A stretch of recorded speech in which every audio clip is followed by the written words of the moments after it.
I'm going to read something that I just wrote, and I hope some people might be interested in it. Bear with me, because I'm going to have to look at the paper. A few days ago, I was informed that the current president of the United States, my United States and yours, has called for citizens just like us to notify the current administration if we hear each other speak negatively about President Obama. Mr. Obama, which I call him because I don't consider him to be my president. He wants these people who are reported to be monitored and followed by a group of investigators that he himself has assembled. This is in direct violation of our constitutional right to free speech.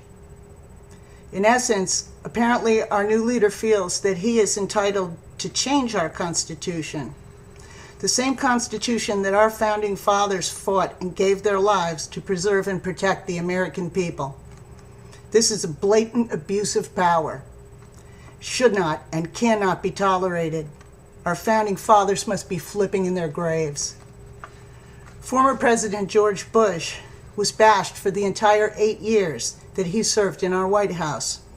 He loved his country and did whatever it took to protect our rights as Americans. Our American soldiers, who I admire and respect, looked up to him as our courageous leader, which he was. Not once did he ask our people to report anyone who had anything bad to say about him. The American people have to realize that electing this man, Mr. Obama, into our most highly respected office was the biggest mistake in American history.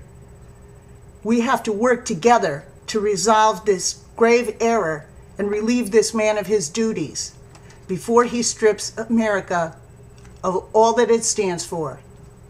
When this is achieved, Americans, blacks, whites, all Americans can breathe a sigh of relief, and the country will cry out together, "Free at last! Free at last! Thank God Almighty, we're free at last!"